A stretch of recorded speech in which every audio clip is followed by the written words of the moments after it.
Thank you for staying with us. We're back on the AM show. And here we go, talking about the 24-hour economy. Now, flag bearer of the opposition, NDC, John Mahama's proposed 24-hour economy has been met with mixed reactions. While some have described this as a game changer, others think it is mere political talk. What do you think?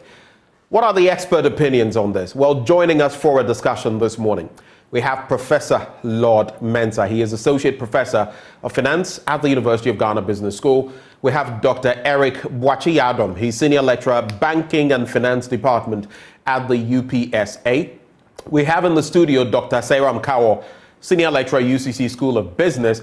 And joining the conversation as well, Dr. Joseph Obeng, President of GUTA, Big Business. They're going to be telling us what they feel about this, together with Charles Nyaba, who is the Executive Director, Peasant Farmers Association of Ghana. We've already, gentlemen, to situate the conversation, we've already heard from former President Mahama. We've heard from Dr. Mahamudu Bawumia, the Vice President. We've heard from the TUC Secretary General, who has called this a game changer. And I think that is where the bone of contention came through, because once he said that, there had been a furore of bombardment in terms of what this really meant.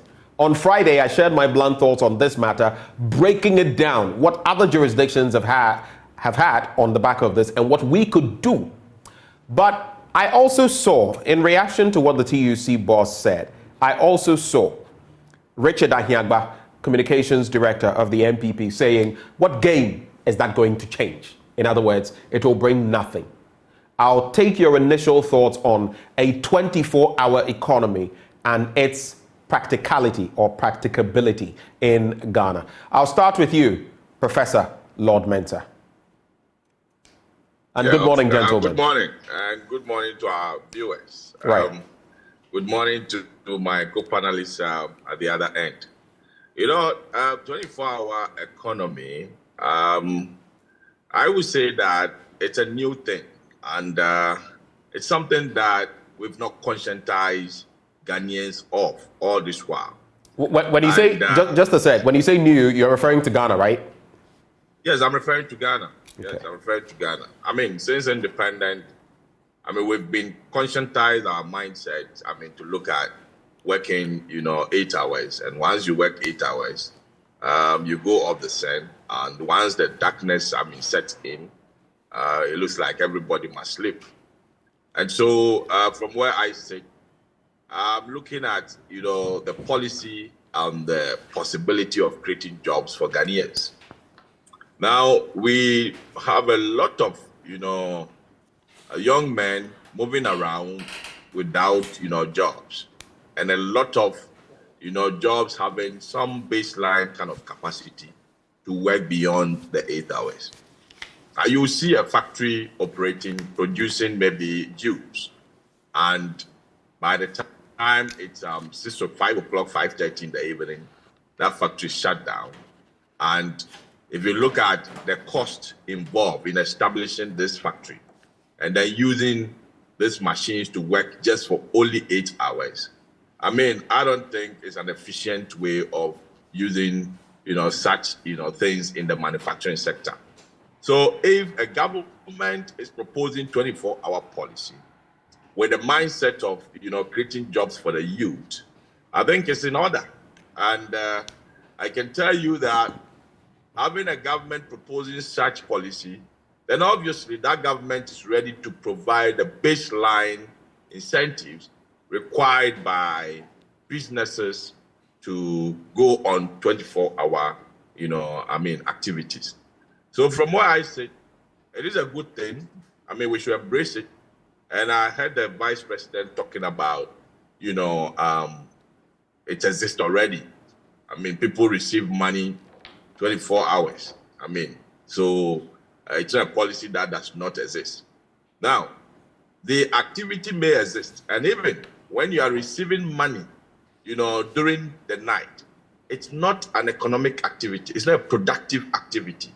It could be that you had a transaction or you had an economic activity during the day, but then in the night, that is when you are doing, funds, you are settling what kind of benefit that is due you on your day's activity. But from where I sit, I'm looking at a situation where economic activities are going on, all around the day and the night. And transactions will be settled, all through, day and night. And so that is different from just receiving money. And more so, can you imagine having an economy where businesses are, let's assume that a private hospital is operating during the day, and that private hospital gets incentives from the government to say that open up 24 hours service, we'll provide you security, we'll provide you tax incentives in such a way that instead of you paying taxes up to a certain threshold, you can, use that to, employ. Don't worry about your, private security. We're going to provide it. We're going to make sure that there's a, effective lighting system. Ensure that at each point in time when there's a call, for emergency, you can get support for your security. That private hospital will be able to employ the same numbers that they employ during the day, even if they're going to reduce it because the night traffic, at the hospital could be, low. So they may say, okay, fine, we're doing 50% workforce. That should be, the productive activity that you're supposed to have during the day, getting half of it in the night. And from where I sit, I think it is a good policy because at the end of the day, we have young men moving around who have no job. And if there's an avenue to, give opportunity to them to work in the night, some of them are ready to do that. So it's a good policy. We shouldn't, look at it as, a policy that is coming from particular quarters of, political circles, and therefore it makes it bad. We may have some industries, one or two working 24 hours already, but the question is, have we really conscientized ourselves? Have we really thrown out there that as a country, our development is going to be based on 24-hour economy? We've not done that. Have we had a situation where construction is going on and you will get contractors, pushing their workers to work day and night to get a structure produced? So I think, it's something that we must embrace. And it has to do with, the blueprint that will support it. If we have very good blueprint that will support it, why not?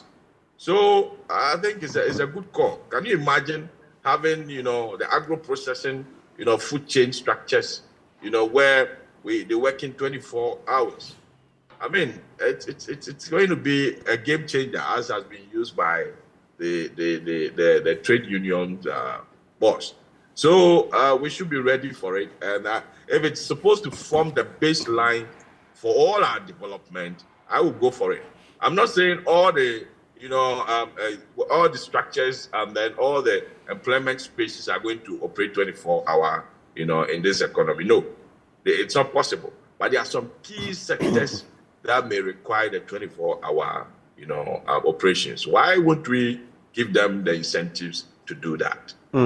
But very quickly, just a quick top-up, because there are many of us, we need to maximize the time. So you disagree, you feel the Vice President got it wrong when he said that receiving money via Momo is a part of the 24-hour economy and all of that. For me, it's not an economic activity, like you said. Yes, they're just receiving money. It's not a productive activity. No. Maybe you did the production during the day, and if you are receiving the money in the night, you are not producing. But here we are talking about, we're looking at, production during the night. There's a difference between just receiving money and exchange money during the night. And fine, it is an activity, create space for, the platforms that are being used, and then the structures within that transaction space. But do we have a real production, as far as monies are exchanging hands? No, it goes beyond just exchanging, money during, the night. Okay. Thank you, Prof. Hold for me. Let me bring in Dr. Eric Boakye-Adom. And to situate the conversation even further, what has the former president said about the 24-hour economy? One, it will include the operation of a 3-shift system by industries and commercial entities on a daily basis. Two, businesses will be encouraged to sign up with tax incentives. Three, heightened security will be provided for safer cities and thereby, in effect, boost tourism. Four, there will be lower electricity tariffs given after peak hours. 5, special meters will be employed to provide time of use tariffs to deliver cheaper power to such businesses during hours of 10 a.m. and 6 a.m. That is those that will be on the 24-hour economy. And the 24-hour economy initiative will be voluntary. No one will be forced. Your take on this proposal, Dr. Boakye-Adom? Thank you for the opportunity to speak to you this morning. If the 24-hour asks about, let's say, let's assume that currently we are operating a partial 24-hour economy. If this 24-hour economy add, let's say, even 5 hours to the working time now, I estimate from where I sit about 265 billion Ghana cedis. If Ghana economy should grow, should be doing 1 trillion as estimated by the Minister of Finance during the budget presentation. So even just an extra of 5 hours will be growing the size of the Ghanaian economy. Now, if we look around the world, you will see that these are models that have been well practiced. You know, you can talk about Cairo, you can talk about UK, so many countries have implemented it. But they have made a deliberate policy to be able to make sure that the economy runs 24 hours. In 2018, in Australia, Sydney, in Sydney, Australia, they launched what we call the 9th Time Industries Association. So industries that find themselves operating the 9th form an association so that they can design a deliberate policy. In 2021, the country, the president commissioned what we call the 9th time mayor, who is responsible for businesses in the 9th. Now, you cannot say that Australia has not been operating in the 9th even 10 years ago. But in 2021, they thought they saw it as an avenue to grow the size of the economy by designing a deliberate policy to ensure that businesses are able to operate in the 9th. I mean, you see, one of the we should be mindful is the fact that when there is a policy or when a proposal comes, we should not be in hurry to brush it aside. I mean, but rather we should be thinking about how we'll be able to make it work and look at the real challenges. In Paris, when they launched the 9th time economy or the 24-hour economy, it created about 3.5 billion jobs. In London alone. Just to clarify, did you say it created 3.5 billion jobs? Because that's what I heard. Yes, that is from 2017 downwards to this time. There's a whole write-up on 9th time economy. No, you're not getting my point. How many jobs again? I heard billion. Did you mean million, or is it the how much it added to the economy, or is it the number of jobs created that you're referring to? The number of jobs in France alone. Which was how much? 3.5 billion. 3.5 billion. Are you saying billion? Yeah, a billion, yes. You're saying jobs and you're saying billion. I mean, the population of the world is about 8 billion. That's what I'm not getting. Do you mean million? I'm talking about the number of jobs that were created across.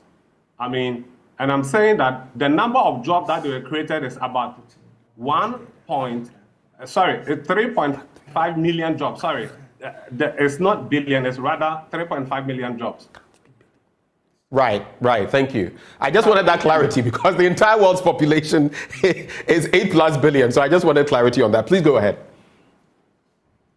No. So there is a bulletin called the Mayor of London, and there is a paper on 9-time economy that give the statistics about the number of jobs that have been created across the world and the size of the economy that has been added by way of extending 9-time economy. Right. But you see, going to the Ghanaian case, we can look at it in terms of the private sector and the public sector, how this can work. I do not think that any private business will close down if there's more jobs or if there are people coming into the shops. One of the things that drives the 9-time economy is consumer capitalism. If consumers have capital to spend, shops will be open for them. So it is important that we also put the conversation into perspective. That if there are no money to be spent, shops will be open, but there will be nobody to buy. Demand and supply. And it will defeat the purpose of establishing a 24-hour economy. So it is important that we are able to have a comprehensive policy and have a thought-through policy that will be able to incentivize and be able to have disposable money to spend. Right. So talking about the private sector, currently some businesses are doing half of their capacity because the markets, the demand is not there. So are we going to widen the market? Are we going to make sure that the production that is being produced within the 24 hours, they'll be able to uptake? There'll be enough good consumption to meet the supply side coming from industry. Now, in the public sector, we can talk about the fact that there are some essential sectors like hospitals and police stations, electricity that are currently doing 24 hours. But this can be extended to other sectors. For example, you go to passport office and there's a long queue and it's about 5 p.m. They said that they've closed. These are services that people are willing to pay for. So why not extending the working hours? Pay the staff there. We know that the public sector is overstaffed. Why not extending the working hours so that these passports or other essential activities, important services that are rendered by the public can be extended to be able to serve the populace faster. We could say same for the DVLA among others, right? Exactly. So it is not only about the private sector and manufacturing industry, the public sector as well. Even if you look at our educational system, I remember early 2000 when UPSS started, one of the things that made UPSS stand out was their evening schools. The evening schools was so effective that I think at the early stages of UPSS, they had more students coming to school in the evening than during the normal school hours. So even our secondary schools, what we can also even do in terms of the 24 hours, if the security is there, we already have the infrastructure in the cities. We can even have evening schools where we don't need to build more schools, but rather evening schools can start somewhere around 5 or 4 when the normal school ends and goes up to about 8. Right. It will make good use of the already existing infrastructure. And in a way, we will be able to maximize resources. Okay. So, there are markets that are working in the night, but nobody takes taxes or market tolls from them. If you go to Medina, you go to La Paz, you go to Osu, because the local government closes offices close around 5, and these shops or these businesses are running in the night. They make free money, no market tolls, which is depriving the local economy or the local government or some tax revenue. Right. But if we expand that we are operating into the night, they will be able to ensure that their staff stay in the night. There's enough protection for them, which will increase local government revenue. Okay. So I think that we should not kick against the 24-hour economy, but rather the thinking should be how we can make it practical. But of course, some of these ideas the implementation is the problem. Indeed. It can be very nice on paper, but when it comes to the implementation, then it is a whole different thing altogether. Right. Like we know about the free SHS and others. So right. It is a good call, and it has the ability of increasing the size of the Ghanaian economy if right. we hit 1 trillion by about 265 billion Ghana cedis. Okay. By 2024. Yeah. All right, so important points you've made on the bit about a $1 trillion economy or 1 trillion CD economy. The likes of Dr. Osai Kwapong and Professor Kobi Mensah have even said that we are not even there. If you look at the exchange rate and everything, as far as our CD is concerned, we are not really there.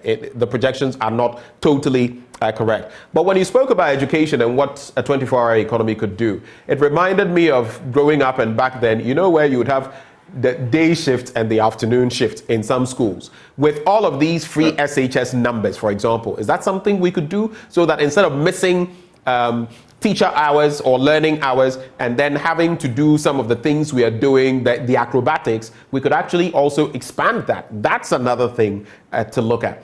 But before I go to Dr. Obeng of Guta, these are some of the breakdowns which I shared on Friday. I'll share again. You mentioned Paris with about 3.5 million jobs created, France. You look at Sydney, and you were talking about Sydney earlier. Sydney's nighttime economy value in 2017 shot up by $27.2 billion. That's what it earned. The jobs created 234,000. 234,000. When you look at London, the contribution in gross value added 17.7 billion. They moved to 26.3 billion in 2014. The projected growth rate in value was 1.63 billion every year by 2026. It created 1.26 million jobs. And in terms of projected growth rate, 66,000 additional jobs. I could go on and on. There's New York and Las Vegas in the US. There's Tokyo in Japan. There's South Korea. There's Singapore, the city-states. There's the UK generally. There's Dubai. So I'm coming to you, Dr. Joseph Obeng. Is this a good idea? And is the devil really the implementation? What is your take? Yeah, thank you very much. All that the former president is saying is that, look here, we have a lot of time and space in the night. So how do we take advantage of it? And that's all that he's saying. And there's nothing bad about that. All that we have to do is to find a way to make it productive for all of us. People have said that this thing is already there. If it is already there, let's find a way to reactivate it, revamp it, to make it productive for us. There's no argument about this. And because all that I know is that until recently, people even used to like traveling in the night. So when they start in the night, by the day they are at their destination, until armed robbery and all that set in. I knew that the pharmaceuticals were running 24/7 until the same reason of armed robbery, the filling stations and all that. So it means that if we create the enabling environment, we can activate it and let it work. And so there's no argument about it. We have to think through all together to find a way. We are the private sector. And indeed, the private sector is the engine of growth. If we say we are the engine, we only need the lubricants. And engine never sleeps. And engine works throughout. And so we also have to create measures that will induce demand. Because if you are talking about the manufacturing sector, all that we have to do is to make sure that we have the demand so that we can also have the capacity to supply. If the demand is not there, how do we produce to supply? And we do this by giving deliberate incentives and removing some of the taxes that make us unattractive to even be able to export our goods to Togo and beyond. So so it's a deliberate effort that we have to make sure. And some of it even have to be done by legislation. Let me tell you one example. The nuisance in the afternoon, some of them can be even segregated and take into the night. Like congestion in the central business districts, you see that most of the cargoes are being offloaded during the time of trading. Right. And it creates a lot of nuisance. Something that could have been done at night yes. or dawn, during the day. Then it could create an inconvenience for you doing work during the day. Exactly. So we can take the offloading, especially the foodstuffs, the containers that we offload at the central business districts. We do it at the night, in the afternoon, in the morning to afternoon. We have the space, all the space, and there's no congestion. And then we do our business. So this is a laudable area. We have to take out of the box and use the nights profitably. You see, even when I was growing up, I saw the people in my household. They ran the shift. They went at the Naza. They went the night, and then they were. Some of them were working at Complex. They went the night, and then they have their passes. That is settling. They bring the night people, and then they take those who are going the morning. And so the activity was running around the clock, and then it was increasing productivity. So all that we have to do is to come together, find a way so that we are able to maximize the use of the space that we have in the night and the time that we have in the night. And there's nothing wrong with that. We are ready to take advantage of any activity. You see, activities beget activities. If there's activity, we make a conscious effort to create an activity in the night. It will also beget other activities, and then it creates the pool of activities that will generate the needed business for us, and then create the employment as well. All right. Thank you for those initial thoughts. Hold for me, because when he spoke about, for example, transport systems and everything, it reminded me of Seoul in South Korea and especially Tokyo in Japan. Apart from convenience stores and all of that, the 24-hour transport system is what also helps fuel their night economy, the 24-hour economy. But which brings me to the next point. Mr. Nyaba, so you also notice that there has been talk about cutting off our dependence on some products, including rice, fruit juices, among others. Now the question is, we cut them off. How do we meet the demand? Will the 24-hour economy be the situation? Mr. Nyaba, what do you think? Okay, good morning, and thanks so much for the opportunity. As an informal sector actor and as a farmer, sometimes we get worried as to how we look at a policy, whether it is nice or bad, from the person who is proposing it. We looked at it, is it coming from an NDC person or an MPP person? Once it's coming from an NDC person, all NDC people support it. When it's coming from MPP person, all MPP people support it, whether it's bad or not. And that is worrying. As a farmer, if you ask any other farmer and people who want to come to agriculture, they will tell you our major problem today has to do with labor. You send labor to your farm because we are rain-fed dependent. We wait for the rain.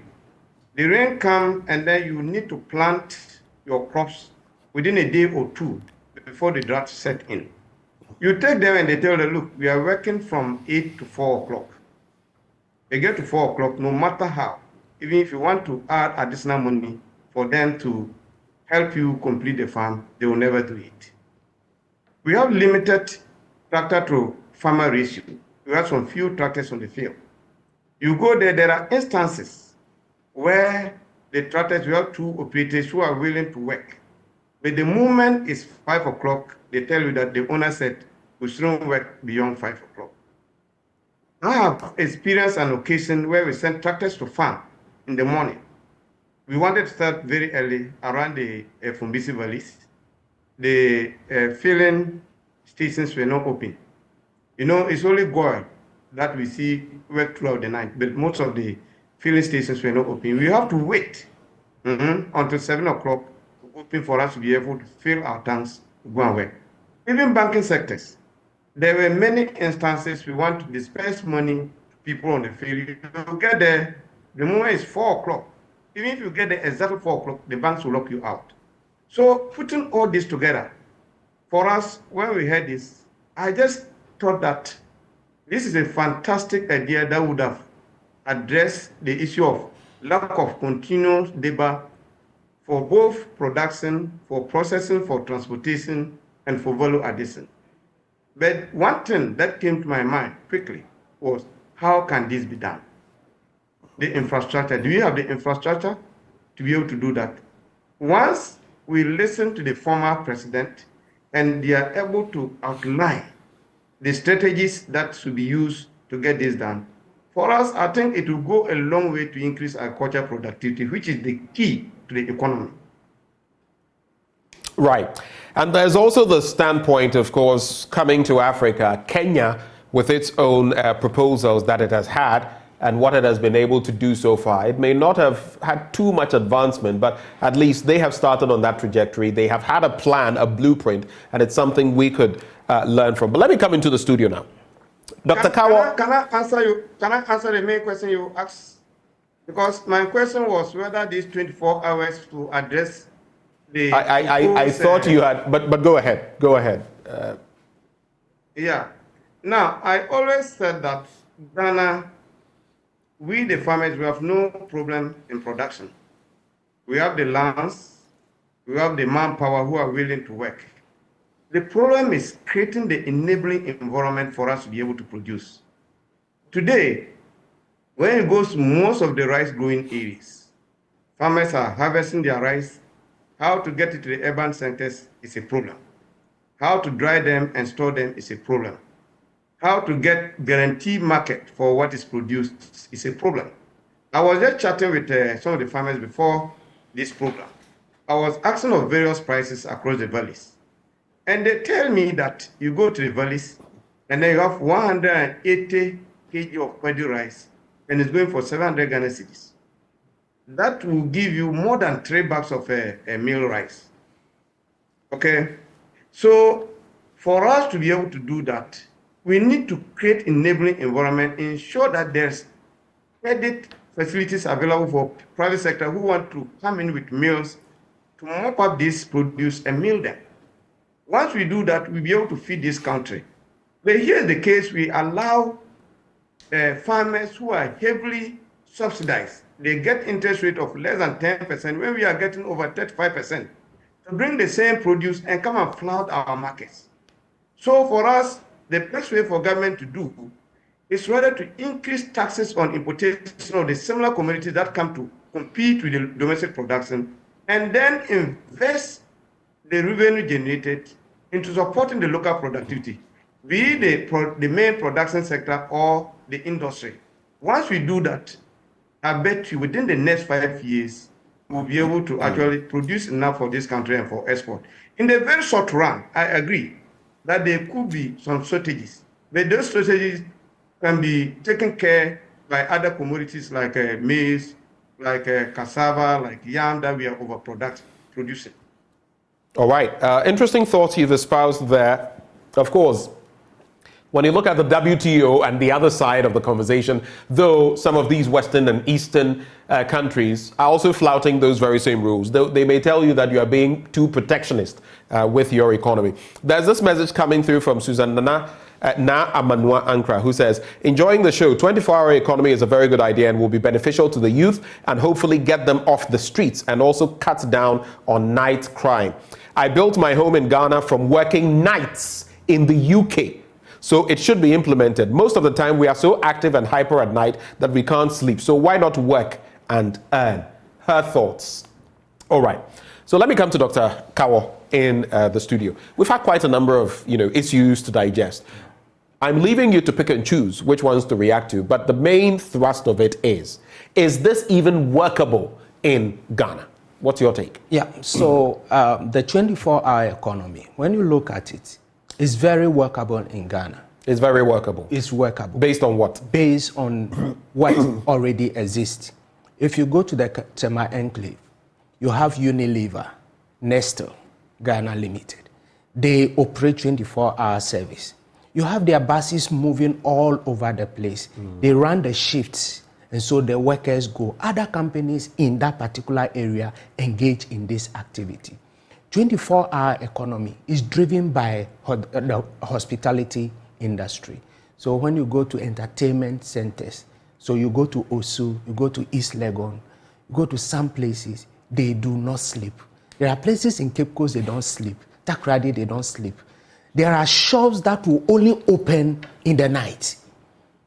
But as we have been saying, it is not formalized.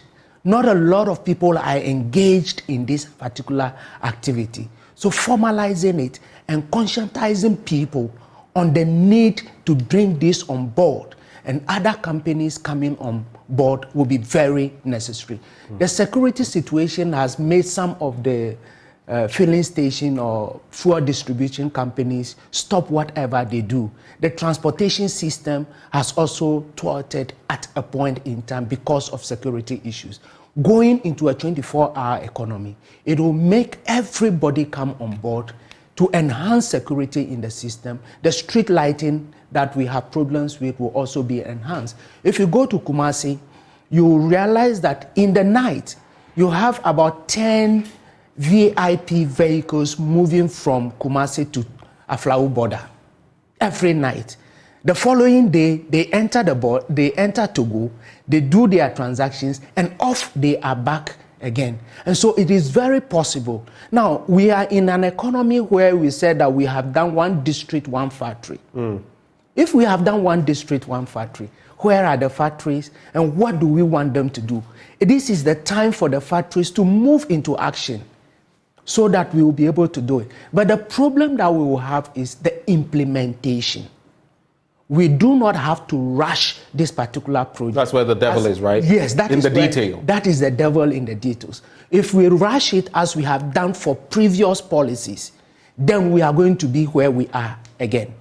And it's good for the past 2 weeks, we've been talking about 24-hour economy. This is where we need a strong stakeholder policy and engagement to bring everybody on board, especially the industry players. The private sector is the one that is going to lead the 24-hour economy, not the public sector. The public sector is just to create the enabling environment for and I believe when you listen to the former president, you listen to the measures that I brought to bear. If I have to reiterate them on what he says, this policy will be like. And it's important that we take note of what they are saying so that should they get the opportunity, we hold them to it. Sure. He says it will be a 3-shift system by industries and commercial entities on a daily basis.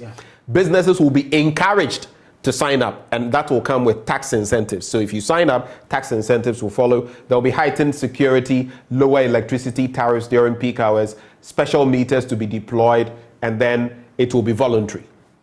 Yes, these are laudable ideas. We should put it as a policy.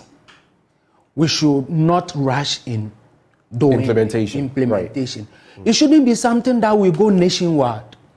There are places, definitely you start from somewhere. You start from somewhere. There are places that they will not need. We also have to find out where are the places that have competitive advantage in certain areas.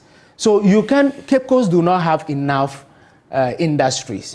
They are full of entertainment and tourist centers. Do we concentrate that in that particular area? If you come to Accra, entertainment industries and the rest are flourishing. If you go to Kumasi, those things are. I mean, in the farming areas, I found it interesting when some people, stalwarts of some sort, have written to say, where do you go and have 24-hour farming? How about those who have mechanized their farming so that throughout the 24 hours it is working? It is working. We are failing to think. It is possible that we do it. The only thing is that let us sit down, go through this policy, deliberate on it, and we find out what are the problems that will come in. Now, one thing that I have thought about with this 24-hour economy is that sometimes labor will be exploited. Okay. We need to look at it. We need to protect labor. We need to protect labor. That, the jobs are there. So if you cannot do it, somebody will come and do it. Okay. And so this is the amount of money that we are going to That's a crucial point you make. It must be factored into any policy on that. We must factor it into a new policy so that once we do that, it's going to make sure that we close all the loopholes so that everybody feels comfortable in coming on board. We have the family life going to be disrupted. Okay. So how do we bring policies in place to ensure that if the daddy is going to work in the night, the mommy is going to be at home?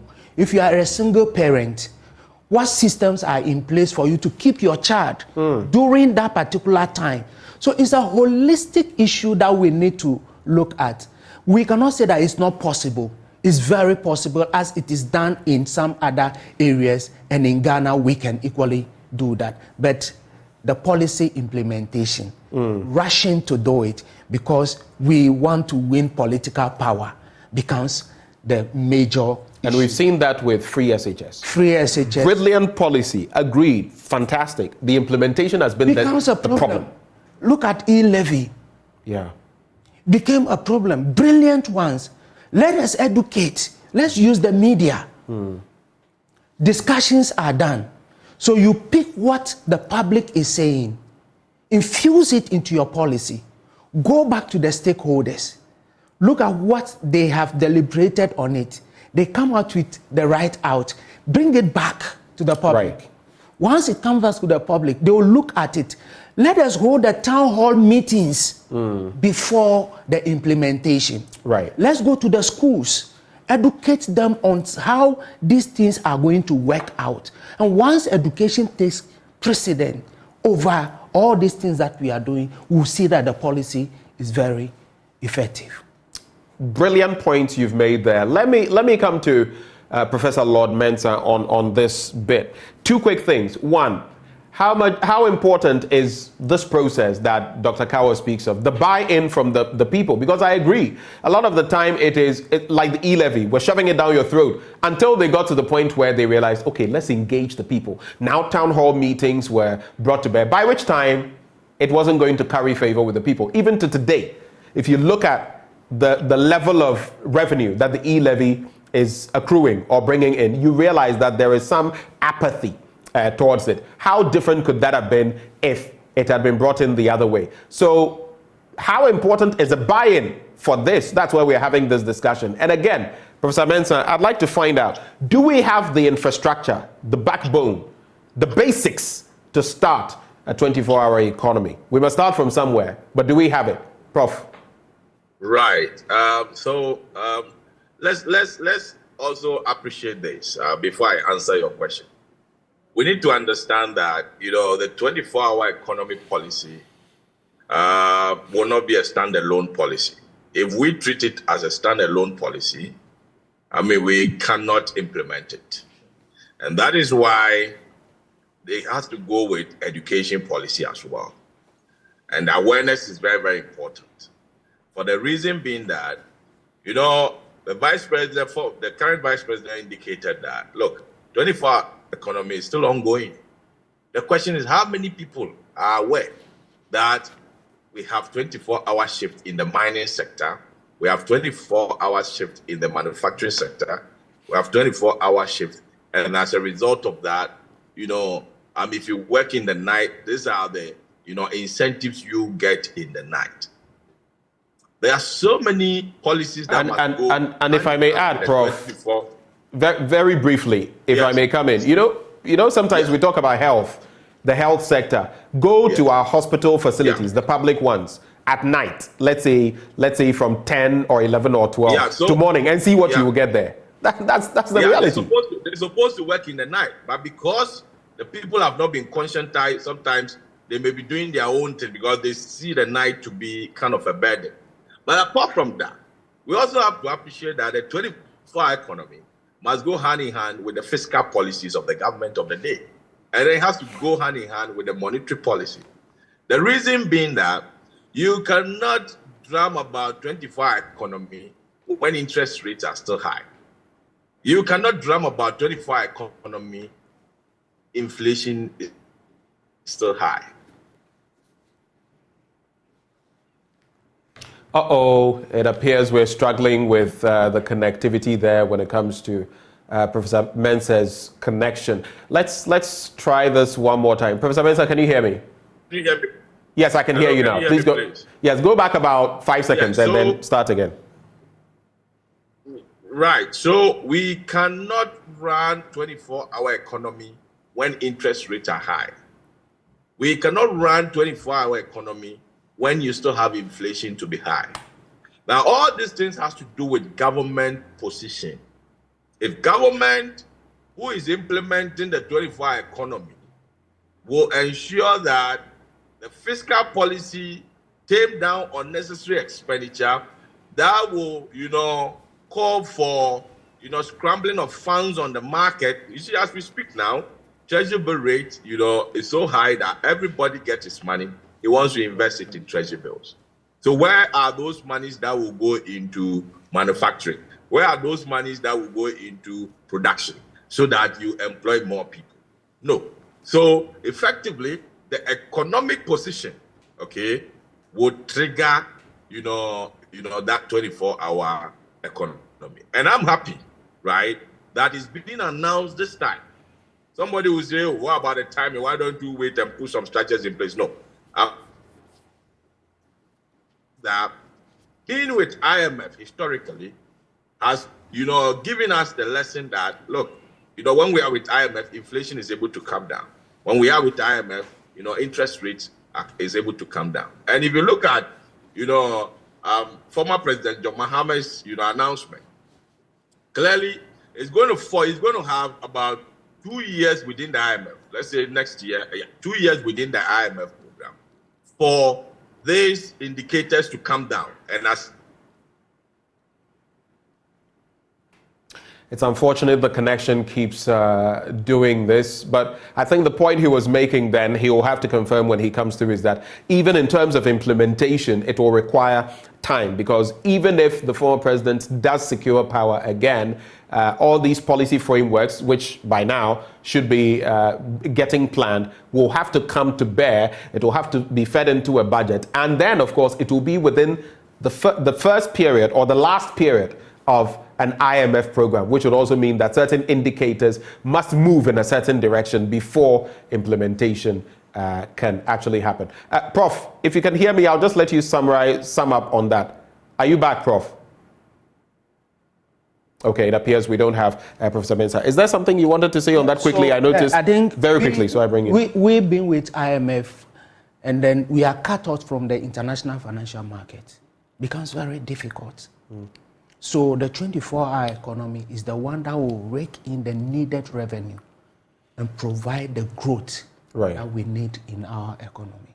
Because as Professor Lord Mensah was saying, we're going to go into a program that we are with the IMF. As the indicators drop, it provides the enabling environment for the country to move on. All right. Let me bring in Dr. Boakye Adom. So from where we've got to in the conversation, it is clear it's not about whether it's good. I think by and large, we accept that it's a positive direction to go into. But how do we do it to reap the utmost benefits? What's your take? Hello, Dr. Boakye Adom, are you there? Yes, I'm here. I can hear you. Okay. Did you get the question? We look at best practices around and find out how we can bring it into the Ghanaian context. In New Zealand in 2020, the government invested about $100 billion to be able to sustain the 9-time economy. So we need funds is needed. And looking at the fact that the IMF program brings a certain level of constraint, the government should target sectors, that require minimal support to work within the 9-time economy.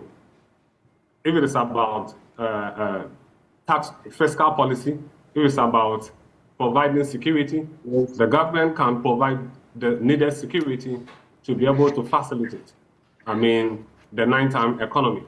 And I think that if government decides to let's look at the tourism sector, they already operate in the 9th. How well can we make it safe for them? And I think that the 24-hour economy, in a way, will be able to minimize petty robbery. It is the large scale or the armed robbery that it will not be able to minimize, because if people are moving around, the road is a busy road. It will, in a way, it details. It minimize the level of petty robbery on our roads, So the 9-time economy is a good idea, but its implementation will require a thought-through policy, and it should be a gradual process. It should be sector driven. It should be. We can take it sector by sector. We can take it maybe let's look at it from Accra. Let's implement in Accra. Let's see. Let's have a model city. Let's test it and see. It is not every city within, let's say, the developed countries that are doing this 24-hour economy. True. They have taken their time to look at it from city by city. But if we implement it on a large scale, when we have not put down the necessary structures to support it, in a way, it's not going to succeed. It's not good since we don't have the enough investment to be able to support it. So I'm thinking that we can look at it starting from Accra, pilot it for about a year. So when you say Accra, you also mean Tema in there, right? Yes. And in greater part of Tema, because of the industries, they already operate, or some industries operate 24 hours. So we can focus on city by city or sector by sector and see how best we can implement this policy. But when it becomes a wholesale approach, just like the free SHS, we implement it on a nationwide and it's giving us a lot of problems. Because to implement a policy across the country will require a substantial investment. But when you are doing it on a piecemeal basis, in a gradual basis, the level of investment that is required will be minimal.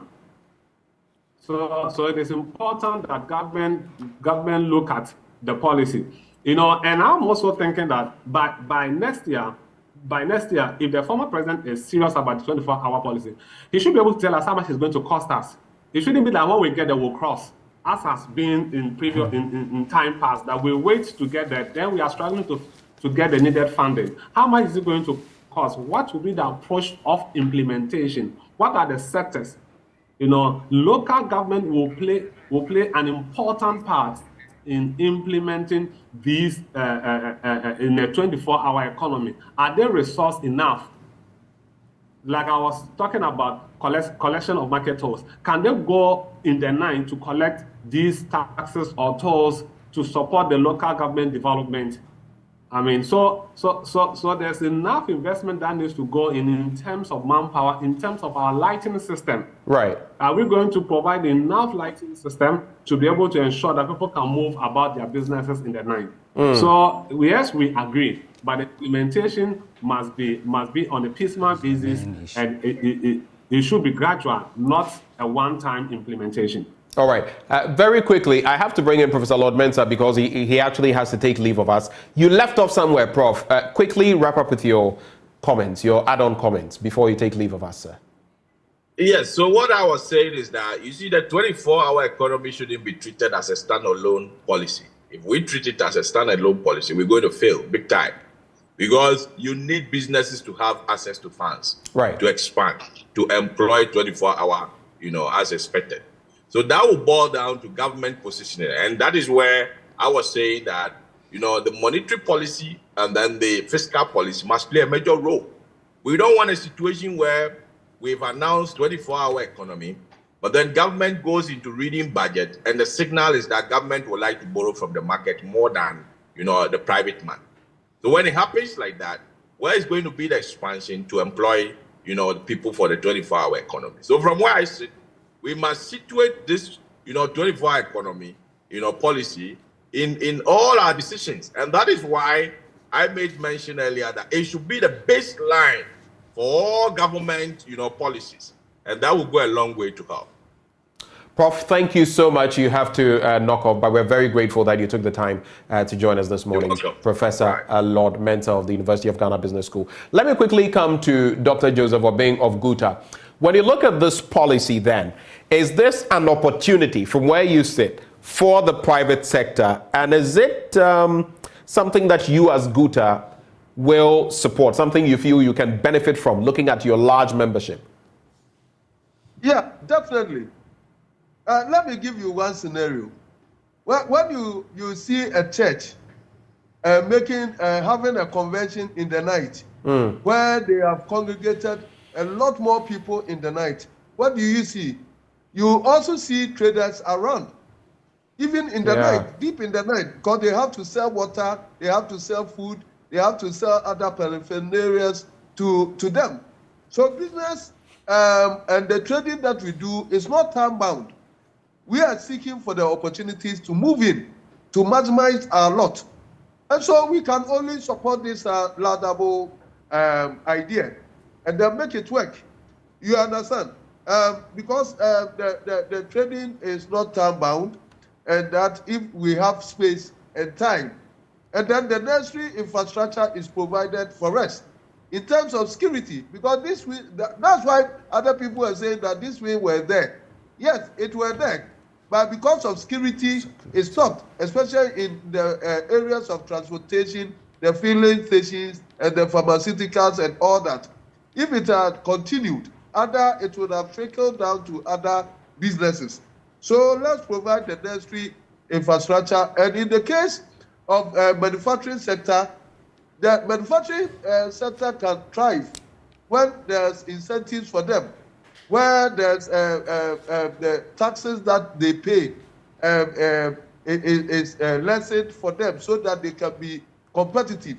Because if their produce is not competitive, they cannot even offload it to the consumers in Ghana, let alone exporting it. Then there's no need to even go on shift in the night. So creating the enabling environment is also very important. So yes, we have to do it, look it through, deliberate efforts to create the night market. And as I've already said, that we can also use legislature to move what creates nuisance in the afternoon or in the mornings to distract smooth businesses into the night. And by legislature, we can offload containers, cargoes in the night. The foodstuffs that we do, especially in the central business district. And I'm not talking about those warehouses in the outskirts. I'm talking about central business district where there's a lot of congestion. It cannot be said that once we are trading, we are at the same time offloading, and then it distracts our business for the day. So we can do that and then help to generate a lot of employment and then increase on productivity. Let me bring in Charles Nyaba. In the immediate term, if we are to do something of this sort, especially focusing on the agric sector, what would you like to see? Let's say over a 2-year initial period. What are some of the actions you would like to see? Okay, thank you so much. As I indicated earlier, the major challenge facing the sector at the moment has to do with labor. We are not getting labor, which is scaring private persons from going into the sector. So what we need to do is to begin to mechanize the sector to ensure that all our manual activities, as is done in developed countries like US, Brazil, and other places, you see young people going, you see one person being able to cultivate over 1,000 acres. But in Ghana, if you do a farm more than 50 acres, you are likely not to be able to harvest. Because in the first place, to even get the mechanized machinery to prepare the land is a problem. So we have to ensure that we provide incentives, credit incentives for private people to be able to take credit with low interest rate, procure mechanized machinery like tractors, like plows, like planters, like harvesters. Once that is done, and then we create the enabling environment like the feeder routes, those machinery should be able to work both day and night. And then we also need to be able to automate the farming activities. If you take irrigation, for instance, you don't need people to be there to open water during daytime and then to check whether the canals are full before they close them. If you automate it, automatically, you know that around this time, this zone needs this quantity of water, then automatically the water moves to those areas. When we come to processing, we need to also ensure that we mechanize it and then provide the necessary logistics. Today, most of the rice mills that government supported people to buy are not operational because the energy cost is too high. Right. So how can we be able to introduce something like solar-powered energy so that people will be able to produce at daytime using the electricity. Electricity, and then in the night time, at least they can switch to solar. Right. Once you do all those things, to me, I think we'll see more young people going into farming, and then we increase our agriculture contribution to GDP.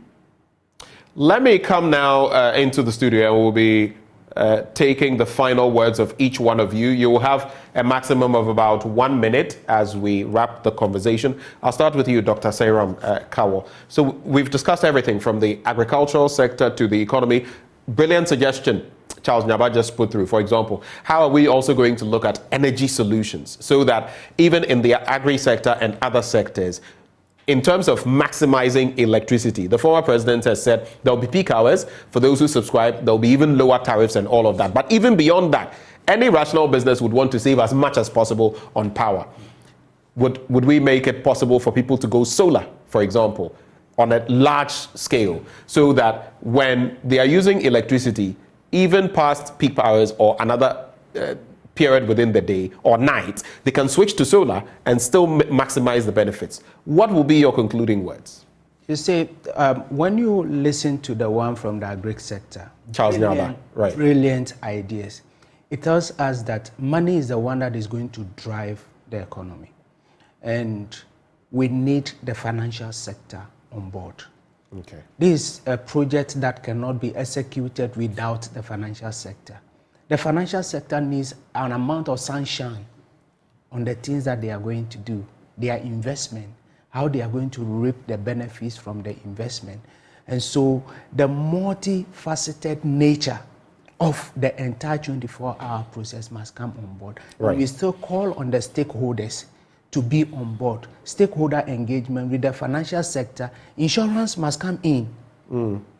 So when all these sectors meet together, they will be able to fashion out how credit, even in an economy where we have high interest rates, credits to the agri sector and those sectors that will be producing during the night or the 24-hour economy, they will be able to benefit. Let's remember, as the 24-hour economy is thriving in other countries, the investors in those countries are looking for further opportunities to invest. And so once we formalize it, we will get a lot of foreign direct investment coming in, and then jobs will be created. Thank you so much for your thoughts, Dr. Kawo. Let me come to Dr. Boakye Adam. What would be your final comments or final commentary as far as this issue is concerned? You have a maximum of 1 minute, sir. Dr. Boakye Adam. Yes, so I should say that any policy that usually comes with a sharp contrast from especially the opposition party shows that it's a good policy, but probably its implementation that needs to be looked at. Now, this 24-hour economy shows that there's a new thinking, and that if it is well implemented, it will shape employment dynamics, it will shape the Ghanaian economy, and it will expand the face of the Ghanaian economy. So it is important that it's implemented well. Just the same way the year of return yielded a certain results, although diaspora has been coming to Ghana, December in Ghana is also, in a way, bringing in some foreign investment, and diaspora into Ghana, and it's boosting the Ghanaian economy. If we give this 24-hour economy the needed attention and the implementation, I think that it is going to yield a certain level of results. However, there are real challenges that need to be dealt with. There are real challenges that the government, or questions the government need to, the former president need to answer before implementing. But I would advocate on any day that the government should be implement this on a pilot basis and not to rush through in its implementation. Thank you, Dr. Boakye Adam, for those succinct comments. Let me come now to Dr. Joseph Obeng. What will be your parting comments for us, sir? Hello, Dr. Obeng, if you're with us. Final words. Yeah, we are bracing ourselves for any opportunities that come our way. If the opportunity will come in the night, in the morning, in the afternoon, we are up to grab it. Yes, and so if it is good, then we have to do it fast. We have to think through. even for now, Yeah, we have to start the pilot projects. If you are serious about it, the areas that we have long queues and all that, we should make the timing such that people can be booked in the night and all that, so that the unnecessary long queues and all that can be served as a pilot basis. And because we don't even have to wait till the former president come to power before we start doing this. If it is good, it is good. We have to embrace it and make the best out of it. That's it. Thank you for your thoughts. Charles Nyaba, you have the final word in there. If there's anything else that you want to add, Mr. Nyaba. Yeah, my question is for our leaders, especially the political leaders, to learn to receive or discuss politics objectively without looking at where those policies are coming from. And I would caution the vice president. You realize that majority of Ghanaians are in for the 24 hours economy.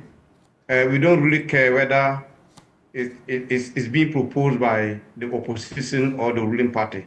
Once it's good, they should welcome it. Secondly, there should be broad consultation. We have seen in the past where policies like this are not properly consulted. The main actors or beneficiaries who are supposed to ensure implementation are left out during drafting of the policy stage. So if the former president really mean business, before they put this in their manifesto, we would advise that they should do broad consultation, especially the private sector, because we are the main drivers of these policies. So if you don't consult broadly, maybe there are certain issues that you need to put in place before you can successfully implement. So if you don't consult broadly, you may not check those issues in the policy document. Thank you so much, gentlemen, for joining the conversation. You just heard Charles Nyaba, Executive Director, Peasant Farmers Association of Ghana. We also had on board Dr. Joseph Obeng, President of the Ghana Union of Traders Association, GUTA for short. In the studio, we had Dr. Sairam Kawa, Senior Lecturer, UCC School of Business. Before that, we also had Dr. Eric Boachi-Yadom, Senior Lecturer, Banking and Finance Department at the University for Professional Studies, Accra, and Professor Lord Mensah, Associate Professor of Finance, UGBS. Charles Nyaba made mention of it at the end, the politicization of policies, and it's from here, so we must go against it. It's from there, so we must go against it. I think by and large, from academia, from big business, and even from the media, it is clear that there is something good in the 24-hour economy. The implementation is where the devil is. Well, moving on from here, we're also going to be catching up with the EcoBank Joy News Habitat Fair. It took place over the weekend from Thursday to Sunday. Excitement galore, I should say. And we're going to be assessing basically what the aftermath has brought to us. Also to come, we'll tell you about The Gods Are Not to Blame. It's a George Quay play. We'll be telling you a bit more about that. All of that after the break.